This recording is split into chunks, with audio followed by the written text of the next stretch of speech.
हूं मनोज टिबड़ेवाल आकाश। एक मुलाकात में आज हमारे साथ हैं भारत सरकार के सड़क परिवहन और राजमार्ग मामलों के मंत्री ऑस्कर फर्नांडीज जी। 27 मार्च 1941 को कर्नाटक के उडुपी जिले में जन्मे ऑस्कर फर्नांडीज जी इस समय कर्नाटक से कांग्रेस के राज्यसभा के सदस्य हैं। 1972 में सभासद के तौर पर अपने राजनीतिक जीवन की शुरुआत करने वाले ऑस्कर फर्नांडीज जी पहली बार 1980 में लोकसभा के सदस्य बने। कर्नाटक प्रदेश कांग्रेस के अध्यक्ष रह चुके ऑस्कर फर्नांडीज जी कई बार लोकसभा और राज्यसभा के सांसद बने हैं। इन्हें कुशल संगठनकर्ता माना जाता है। भारत सरकार में ऑस्कर फर्नांडीज जी विभिन्न मंत्रालयों में मंत्री पद की जिम्मेदारी संभाल चुके हैं। आज हम ऑस्कर फर्नांडीज जी से तमाम सवालों पर बातचीत करेंगे। ऑस्कर साहब, आपका स्वागत है दूरदर्शन की इस खास पड़ताल एक मुलाकात में। बतौर सड़क परिवहन और राजमार्ग मामलों के मंत्री आपके सामने चैलेंज क्या है? चैलेंजेस है देश का आर्थिक स्थिति सुधारना है, आर्थिक स्थिति एक्टिविटी बोलते हैं वो बढ़ाना है, और हमारा गांव का लोग किसान उसको ठीक से उनका अनाज के लिए अच्छा रेट मिलना है। इसके लिए रास्ता का कनेक्टिविटी बहुत ज़रूर है। 5 साल पहले हम दिल्ली में टोमेटो खरीद करते थे, 30 रुपया दिया हमने। वही वक्त में हमको झारखंड में जाने का मौका मिला और मंडी में ऐसा ही घूमा और बहुत हीप्स ऑफ टोमेटो था। हमने पूछा कितना दाम है, उन्होंने 30 बोला। हमने बोला दिल्ली में भी 30, इधर भी 30। उन्होंने बोला दिल्ली में कितना है? हमने बोला दिल्ली में 30 रुपया। इन्होंने बोला ये नहीं 30 पैसा है। बोला 30 पैसा झारखंड में टोमेटो 1 केजी मिलेगा तो वो दिल्ली में हमको 30 रुपया देना पड़ता है। मार्केटेबल कमोडिटी वो ठीक से हम टाउन्स को पहुंचाएंगे, किधर मार्केट है, हमारा किसानों को अच्छा रेट मिल सकता है वेजिटेबल्स में। दूसरा प्रोड्यूस मान लीजिए जल्दी मार्केट को पहुंचाए तो जल्दी रिटर्न मिलता है। मान लीजिए फिश पेरिशेबल प्रोडक्ट है, वो कोल्ड स्टोरेजेस में डालकर रख सकता है, नहीं तो मार्केट को जल्दी पहुंचाना है। अच्छा ढंग से रोड कनेक्टिविटी जरूरी है। लोगों को संचार एक जगह से एक जगह रोड कनेक्टिविटी से होता है। कितना अच्छा रोड कनेक्टिविटी हम देंगे इतना मूवमेंट अच्छा होता है। और रोड अच्छा है तो आपका पेट्रोल डीजल का खर्चा भी कम होता है, लोगों को सेविंग भी होता है, लोगों को टाइम में भी सेविंग होता है। इसलिए ज़रूरी है अच्छा ढंग का नेटवर्क देश में हम रोड को लोगों को देना है। लेकिन बड़ा सवाल ये है ऑस्कर साहब, आप अनुभवी राजनेता हैं, तमाम बार आप मेंबर ऑफ पार्लियामेंट रहे दोनों सदन में, लोकसभा और राज्यसभा के। जब तक करप्शन आपके मंत्रालय से दूर नहीं होगा तब तक कैसे आप देश में ज़्यादा से ज़्यादा सड़कों का निर्माण कर पाएंगे? हम इस तरीका का व्यवस्था कर चुका है, ये मेरे काम नहीं है, पहले से आ चुका है। टेंडरिंग प्रोसेस में हम लोग भाग लेते हैं। किसी वर्क किसी को एंट्रस्ट करना है तो वो टेंडर का मुताबिक ही होता है।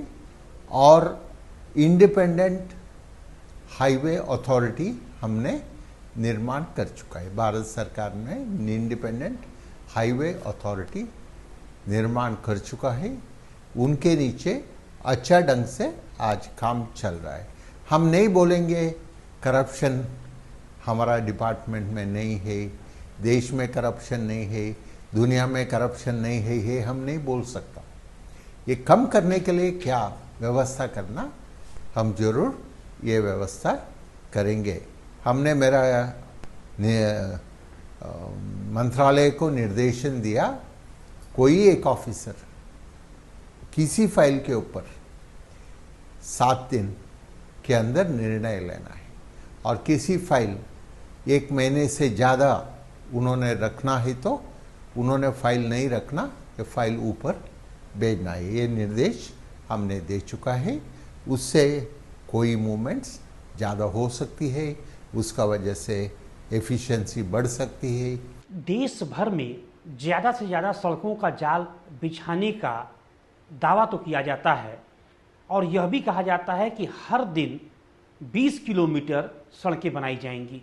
क्या आपको लग रहा है कि वाकई में आपका मंत्रालय इस लक्ष्य को पूरा कर रहा है कि रोजाना 20 किलोमीटर सड़कें बन रही हैं? हमारा एक टारगेट था कम से कम 20 किलोमीटर होना है।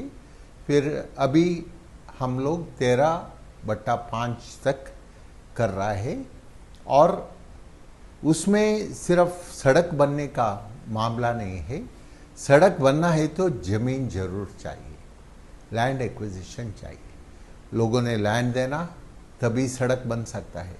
हम टेंडरिंग कर सकता है, कॉन्ट्रैक्टर को बोल सकता है आप करिए बोलकर। लैंड नहीं अवेलेबल है तो वो कॉन्ट्रैक्टर रास्ता नहीं बन सकता है। इसलिए अभी का उसको फाइनेंस भी मिलना है तो बैंक लोग फाइनेंस नहीं देते ही, जब तक 90% लैंड उनके हाथ में जब तक नहीं आएगा तब तक बैंक लोन भी उसको नहीं मिलेगा। इसलिए अभी ये काम में प्रगति ला रहा है हम लोग। सारा राज्यों का मुख्य सेक्रेटरीज, चीफ सेक्रेटरीज को ये लैंड का एक्विजिशन का जिम्मेदारी दे चुका है। उसके नीचे मॉनिटरिंग चल रहा है, और जब लैंड मिलेगा हम फास्ट रोड बनाएंगे। लेकिन क्वालिटी ऑफ रोड्स इम्प्रूव नहीं हो पा रही है। क्वालिटी ऑफ रोड्स इम्प्रूव करना ये जिम्मेदारी कॉन्ट्रैक्टर के ऊपर है, कंसेशनर हम लोग बोलते हैं। पहले ऐसा था, एक कॉन्ट्रैक्टर रास्ता बनाएंगे, आपको हैंड ओवर करेंगे, पैसा लेंगे, जाएंगे। अभी ऐसा नहीं। कौन कॉन्ट्रैक्टर है, कंसेशनर बोलते हैं हम वो लोगों को, उसका जिम्मेदारी सिर्फ रोड बनना नहीं, उसको मेंटेन करने का जिम्मेदारी भी इनका ही है। और कुछ नया रोड्स बनाते बीओटी प्रोजेक्ट में, पीपीपी प्रोजेक्ट्स में, वो रोड्स मेंटेन करना सिर्फ नहीं, उनको टोलिंग भी करने का जिम्मेदारी उनका आती है। और जब तक टोलिंग नहीं होता है उसका पैसा उसको नहीं मिलेगा। जब तक रोड ठीक नहीं मेंटेन करेगा लोग उसको ऐसा ही पैसा नहीं देंगे। एक आम धारणा सी बन चुकी है आस्कर साहब कि अटल बिहारी वाजपेयी जी के ज़माने में एनडीए की सरकार ने आप लोगों की यूपीए सरकार से ज़्यादा बेहतर काम किया है सड़क के मामले में। क्या यह बात सही है? एक जरूर उस ज़माने में काम शुरुआत किया, और उनका पूरा टाइम में कितना रास्ता बनाया हम लोगों ने, इतना रास्ता 1 साल में बनाया। ये बहाने है, लोगों को उसका जानकारी ठीक नहीं है। हमने ठीक से जानकारी लोगों तक पहुंचाना ये हमारा जिम्मेदारी है। इसलिए हमारा पीरियड में, यूपीए का पीरियड में कितना रोड बनाया और उनका पीरियड में कितना रोड बनाया, वो उनका पीरियड का बहुत कम है। फिर लोगों का मन में एक इम्प्रेशन दे चुका है, उनका ज़माने में ज़्यादा हो गया, वो ठीक नहीं है। अभी ज़्यादा रोड्स हमारा ज़माने में बन रहा है। सड़कों की गुणवत्ता के बारे में हम बात कर रहे थे अभी। आप दिल्ली से जयपुर वाला नेशनल हाईवे देख लीजिए, कितना खराब हालत में पड़ा हुआ है। उधर का मुद्दा ऐसा है, 4 लेन होकर वो 6 लेन बनना है। ये 6 लेन बनने के वक्त में उसका अलाइनमेंट्स बदलता है। हम खुद ये रास्ता में 2 बार जाकर आ चुका हूँ, और ये वर्क जरूर स्पीड अप करेंगे और वो वर्क भी कंप्लीट करेंगे। वही रास्ता गुड़गांव से जयपुर तक जाने का रास्ता में हमने एक पायलट प्रोजेक्ट लाया। उधर कुछ एक्सीडेंट हो गए तो वो विक्टिम्स को कैश फ्री ट्रीटमेंट देने का प्रावधान कर दिया हम लोगों ने। कोई एक्सीडेंट हो गए तो तुरंत उसको हमारा नेहरू योग केंद्र का वर्कर्स को ट्रेनिंग देकर उनको ये जिम्मेदारी दिया, वो लोग उनको ज़रूर लिफ्ट करेंगे और ट्रॉमा सेंटर्स हॉस्पिटल्स किधर सुविधा है उधर ट्रीटमेंट देंगे। वो पेशेंट्स ने कुछ पैसा देना जरूरी नहीं, 30,000 तक वो पेमेंट जरूर करेंगे। फ्लैगशिप हाईवे प्रोजेक्ट्स की इस समय क्या हालत है? अभी हमारा मेन ट्रंक रोड्स अच्छा ढंग से मेंटेन हो रहा है। हम लोग कुछ सोच रहा है, एक्सप्रेस हाईवेज भी बनने का सोच है। इधर मीरठ दिल्ली का एक्सप्रेसवे करने का योजना है और कॉरिडोर दिल्ली का कॉरिडोर में एक्सप्रेसवे करने का योजना है और अहमदाबाद से मुंबई तक एक्सप्रेस हाईवे बनने का योजना है। चेन्नई से बेंगलुरु को हाईवे बनने का योजना है। वही ढंग से जयपुर से आपने अभी क्या बात उठाया, जयपुर से दिल्ली को भी एक एक्सप्रेस हाईवे बनने का योजना है हमारे पास। सड़क निर्माण के मामले में पीपीपी मॉडल काफी सफल नहीं हो पा रहा, कारण क्या है? नहीं, थोड़ा इकोनॉमिक सिचुएशन के ऊपर जब हम लोगों ने ये करीबन 20-25 प्रोजेक्ट्स हमने ऑक्शन किया, उस टाइम में करीबन 1 लाख रुपया का प्रीमियम देने का मूड में थे लोग और ऐसा बिडिंग हुआ और इकोनॉमी थोड़ा स्लो डाउन होने की वजह से वही गति में काम नहीं चल रहा है। कुछ लोगों को फाइनेंस का दिक्कत है, बैंक से फाइनेंसिंग का दिक्कत है, इसलिए हम लोग ये प्रोजेक्ट कैसा कंक्लूड करेंगे उसका बारे में सोच रहा है। एक और काफी बड़ी समस्या है टोल टैक्स पर खर्च होने वाले समय की। क्यों नहीं आपका मंत्रालय कोई ऐसी रणनीति बनाता कि टोल टैक्स या तो समाप्त हो जाए, नहीं भी समाप्त होता तो कम से कम आम यात्री को अपना वाहन लेकर काफी देर तक इंतजार न करना पड़े। हम उसके बारे में इलेक्ट्रॉनिक सिस्टम लागू करने के लिए हमारा सारा तैयारी हो गया और जैसा गाड़ी होती है डिडक्शन कितना पैसा करना है ऑटोमेटिक कर सकता है, पेमेंट करना है तो ऑटोमेटिक कर सकता है, स्वैपिंग करना है तो वो कर सकता है। सो अभी एक सिस्टम ला रहे हैं हम लोग, गाड़ी देखते हुए उसको रिकॉग्नाइज गाड़ी करने के बाद डिडक्शन ऑटोमेटिक होकर गाड़ी फ्री मूवमेंट मिल सकती है। थोड़ा टाइम लगेगा, ये काम हम शुरू करेंगे। अभी कई राज्यों के मुख्यमंत्रियों का जब मैं इंटरव्यू करता हूं तो अक्सर कहते हैं, भले मैं कांग्रेस शासित राज्यों के भी हूं, कि भारत सरकार के सड़क परिवहन और राजमार्ग मंत्रालय से उतना पैसा हम लोगों को नहीं मिल रहा, उतना सहयोग नहीं मिल रहा जिससे भी अपने प्रदेश की बदहाल सड़कों को ठीक कर सकें। सच्चाई क्या है? नहीं, ये रास्ता संभालना राज्य सरकार का जिम्मेदारी है। देश का सारा नेटवर्किंग में सिर्फ नेशनल हाईवेज 2% भी नहीं है, 2%। सो उसका संभालना हमारा जिम्मेदारी है। क्या रास्ता राज्य सरकार सेंटर को हैंडओवर करेंगे? इन द लास्ट पीरियड हमने 10,000 किलोमीटर नेशनल हाईवे में जोड़ाने का प्रयास किया। वो जिम्मेदारी हमारा है। राज्य सरकार स्टेट हाईवेज मेंटेन करने का जिम्मेदारी स्टेट गवर्नमेंट का है। लेकिन अभी भी हाईवेज पे जो एक्सीडेंट्स होते हैं इसको रोकने की मुकम्मल रणनीति नहीं बन पा रही है। ये बहुत प्रमुख प्रश्न है। मेरे ड्राइवर को हमने बोला एक बार, भाई साहब आप लखनऊ जाकर आना। उन्होंने बोला क्यों सर लखनऊ जाना? लखनऊ गया तो लखनऊ का लोग बोलते हैं पहले आप। हमारा लोगों को, देश का लोगों को हम ये बात पहुंचा सकते हैं तो पहले आप बोलने के लिए और करने के लिए बता सकते हैं तो एक्सीडेंट्स नहीं हो सकते। एक्सीडेंट्स क्यों होते हैं? लोग बोलते हैं हम पहले, आप पीछे हटो, हम पहले। दोनों बोलेगा हम पहले तब एक्सीडेंट होता है। इसलिए हमने ये स्लोगन दिया, आप पहले। आपको इसकी जानकारी नहीं है तो कृपया कर लखनऊ में जाकर आइए। कभी आप किसी को मिलेगा तो लोग बोलते ही भाई साहब आप पहले बोलते हैं। ये हमारा ड्राइवर लोगों ने, हम भी जोड़कर, हम भी एक ड्राइवर हूँ, हम लोग वो मानेगा तो तब एक्सीडेंट रेट कम हो जाएगा। देश में अभी कितना एक्सीडेंट्स हो रहा है, उसमें करीबन 80% ड्राइवर फॉल्ट से ये हो रहा है। और आपको मालूम है नहीं है, एक ड्राइवर क्या करते हैं, ऐसा बोलकर मोबाइल फ़ोन रखकर गाड़ी चलाते। इधर रखने का इतना टाइम में ट्रैफिक लाइट आएगा तो जाकर आप एक्सीडेंट हो सकता है। नहीं तो स्पीड में जाने के वक्त में आप मोबाइल फ़ोन सुनने का काम में ट्रैफिक का अटेंशन नहीं है तो ये हो सकता है।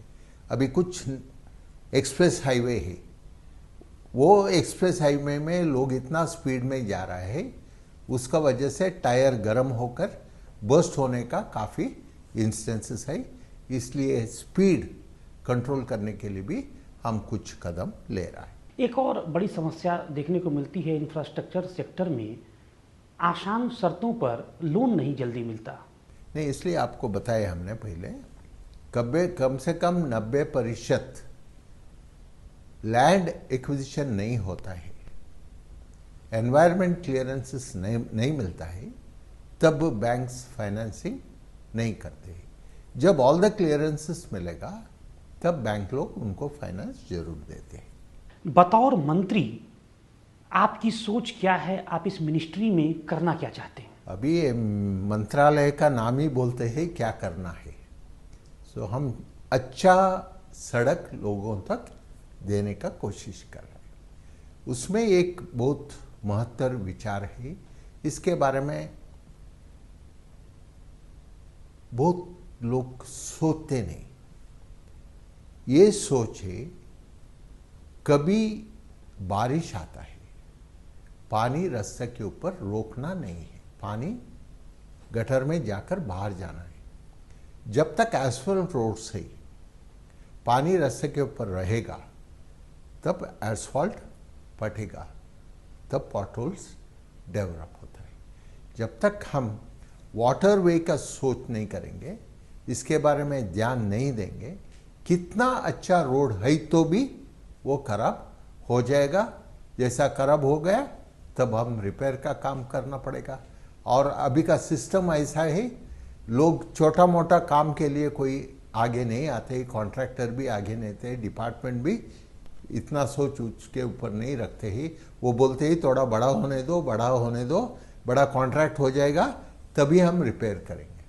मेरा सोच है, एक भी ऐसा है, इंग्लिश भाषा में बोलते हैं stitch in time saves nine, मतलब एक भी स्टिच टूटा दो, उसको स्टिच करेगा तो ये अच्छा रहेगा, नहीं तो ज़्यादा फटेगा। इसलिए मेरा डिपार्टमेंट को निवेदन, डायरेक्शन है, थोड़ा भी डैमेज हो गया तो तुरंत रिपेयर करना। और नहीं बोलेंगे हमारे पास रिपेयर के लिए पैसा नहीं है। छोटा डैमेज हो गया तो तुरंत रिपेयर करेगा तो बड़ा डैमेज नहीं हो जाएगा। छोटी छोटी गलतियों को सुधारें। लेकिन बड़ा सवाल यह है कि आपके मंत्रालय ने कितने ऐसे करप्ट इंजीनियरों पर एक्शन लिया है? मेरे ख्याल से कोई कंप्लेंट आ गए तो तुरंत एक्शन लेने का काम डिपार्टमेंट करते हैं, आगे पीछे नहीं देखते। फिर कंप्लेंट ऐसा डिपार्टमेंट में आना कम है। सो हमारा काम करने का तरीका में हम सुधार लाए तो ठीक हो जाएगा। ज़्यादा इंजीनियर्स ये काम संभालने का काम नहीं करते। हमारा व्यवस्था ऐसा है, कौन रोड बिल्ड करेंगे उनका जिम्मेदारी होती है। उसके बाद ये प्रोजेक्ट्स कौन बनाते हैं, इंडिपेंडेंट आदमी लोग ये प्रोजेक्ट्स तैयार करते हैं। हमारा इंजीनियर्स प्रोजेक्ट्स नहीं तैयार करते, इंजीनियर्स से अप्रूवल करते हैं, वो तैयार कर कंसल्टेंट बोलते हैं। हम लोग एक रास्ता बनाना है तो वो एस्टिमेट हम लोग नहीं बनाते, वो कंसल्टेंट सारा प्रोजेक्ट तैयार करते हैं, प्रोजेक्ट डिपार्टमेंट अप्रूव करते, उसके बाद टेंडरिंग होता है, उसके बाद जब रोड बनता है तब भी वो कंसल्टेंट उसका ख्याल रखते हैं। आपका होम स्टेट है कर्नाटक, काफ़ी अच्छा स्टेट असेंबली में आप लोगों ने परफॉर्म किया और बीजेपी की सरकार थी, वहाँ हटाया और कांग्रेस को सफलता मिली। क्या आपको लगता है कि 2014 में जब लोकसभा के आम चुनाव होंगे तो भी कर्नाटक में कांग्रेस को उसी तरह का रिस्पांस मिलेगा जैसा विधानसभा चुनाव में मिला? जैसा विधानसभा चुनाव में रेस्पॉन्स मिला, अच्छा रेस्पॉन्स मिला, फिर भी वो रिजल्ट और भी अच्छा हो सकता था। मेरे ख्याल से कम और भी 30 सीट ज़्यादा आने का मौका था।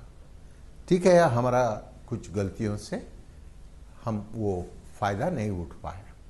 अभी लोकसभा चुनाव में स्टेट असेंबली इलेक्शन में कितना सक्सेस मिला, उससे ज़्यादा सक्सेस लोकसभा चुनाव में हमको जरूर मिलेगा। अभी अभी आपने देखा 2 दिन के पहले दो लोकसभा के 2 बाई इलेक्शन में भी आप बाई इलेक्शन आया और 3 काउंसिल इलेक्शन था। 3 काउंसिल इलेक्शन में 2 काउंसिल में हम लोग जीत गया और 2 पार्लियामेंट इलेक्शन में, दोनों पार्लियामेंट बाई इलेक्शन में हम लोग जीत गया और थोड़ा मार्जिन से नहीं, लाखों वोटों से हम जीत गए। क्या आपको लगता है कि विधानसभा चुनाव में जो टिकट बटी थी कांग्रेस की वह उतनी बेहतर नहीं बटी थी? बटी, अच्छे ढंग से बटी और कुछ कॉन्स्टिट्यूंसी में थोड़ा करेक्शन करने का मौका था। अगर वो करते तो शायद जो आप कह रहे हैं 30 सीट और आपको मिलती और बढ़ सकती थी, 30 सीट और बढ़ सकती। तो लोकसभा चुनाव में जब आप कैंडिडेट का चयन करेंगे तो किन बातों का ध्यान रखेंगे? नहीं, अभी मेंबर्स है, एक्स मेंबर्स है, कैंडिडेट्स है, फिर पार्टी आज आदरणीय सोनिया जी, उसका ध्यान, सोनिया जी का ध्यान गरीब लोगों के ऊपर है, आम आदमी के ऊपर है। वो हमारा कमिटमेंट कितना था मैनिफेस्टो में, उसमें उससे ज़्यादा कमिटमेंट हमने लागू कर चुका है। राइट टू एजुकेशन सबसे बड़ी चीज़ है और रोटी दाल खाने का मौका हम लोगों को देंगे। कभी माँ हम बात करते हैं, आधा रोटी का बात करते हैं, दिन में एक खाना का बात करते हैं। कितना बच्चा स्कूल में नाश्ता के बिना बच्चे लोग स्कूल जाते हैं। करीबन 11 करोड़ बच्चों को स्कूल में मिड डे मील दे रहा है। 10 करोड़ लोगों को हम लोग फायदा दे रहा है।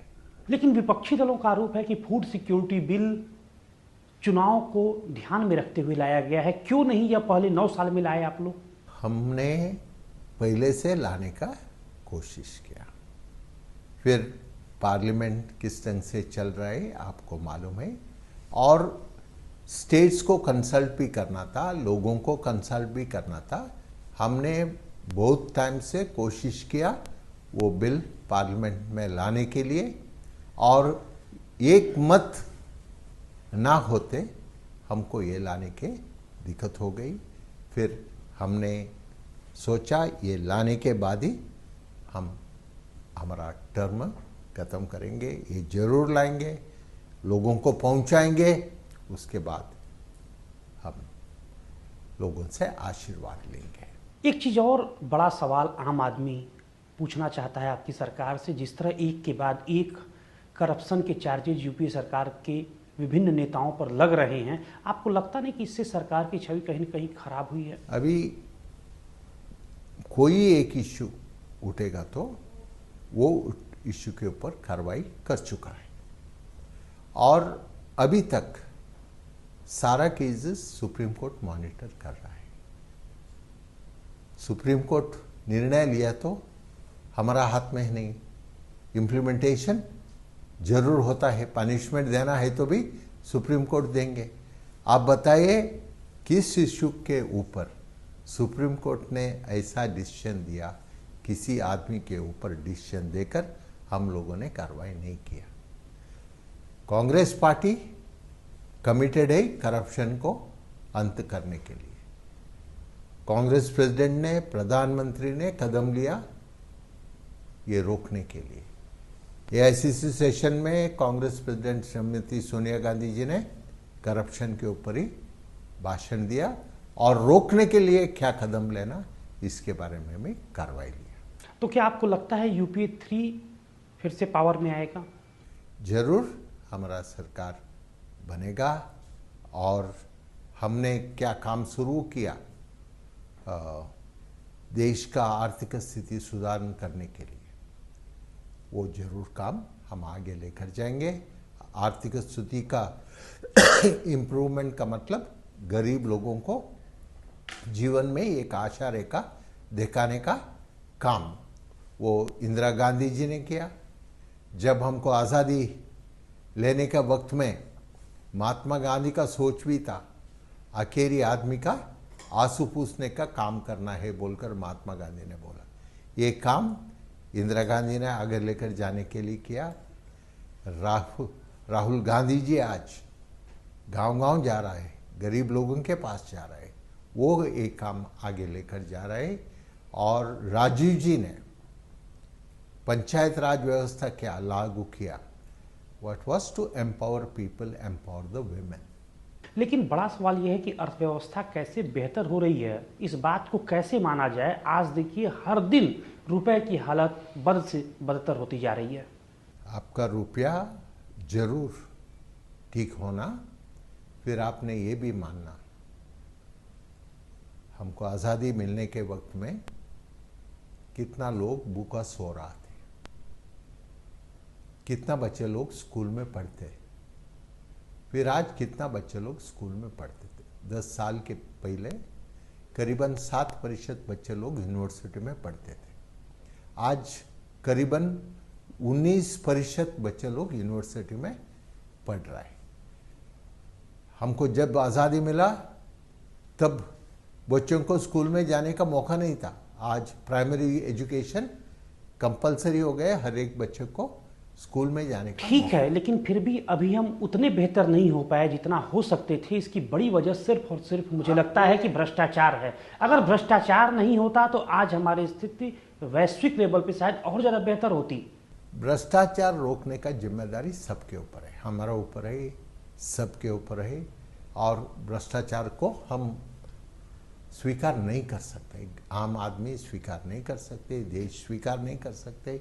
एक्शन जरूर लेना, उसके लिए क्या कानून लाना हम लोग लाएंगे। फिर ये भी हमने मानना इन आइसोलेशन ये सिचुएशन नहीं, वर्ल्ड का इकोनॉमिक सिचुएशन आप देखेगा तो आपको मालूम हो जाएगा दूसरा देश का स्थिति क्या है। दूसरा देश का इकोनॉमिक स्थिति देखते हुए इकोनॉमिक ग्रोथ देखेगा तो चाइना लेकर हमारा इकोनॉमिक ग्रोथ आज स्लो डाउन हो गया, तो चाइना का इकोनॉमिक ग्रोथ भी स्लो डाउन हो चुका है। ये इंटरनेशनल फिनोमेनन है, इसलिए हमने ज़्यादा काम करना, ज़्यादा प्रयास करना और ये इकोनॉमिक सिचुएशन थोड़ा टाइम में ठीक हो जाए। डॉक्टर मनमोहन सिंह जी दुनिया में सबसे एक एक्सपर्ट है इकोनॉमिक फील्ड में, उनका नेतृत्व में जरूर हम सिचुएशन ठीक करें। आपका रोल मॉडल कौन है? राजीव जी के साथ काम करने का मौका मिला, फिर मेरा रोल मॉडल उस टाइम में आदरणीय इंदिरा गांधी थी। बहुत बहुत धन्यवाद आस्कर साहब दूरदर्शन से इस बातचीत के लिए। तो ये थे भारत सरकार के सड़क परिवहन और राजमार्ग मामलों के मंत्री आस्कर फर्नांडिस जी, जिन्होंने कहा कि इनकी पूरी कोशिश है कि इस मंत्रालय में देश के लिए अधिक से अधिक और गुणवत्ता वाली राजमार्ग की सड़कें बनाने का कार्य करें। अगले सप्ताह आपसे फिर मुलाकात होगी ठीक इसी समय आपके अपने लोकप्रिय कार्यक्रम एक मुलाकात में, देश की एक और बड़ी हस्ती के साथ। तब तक नमस्कार।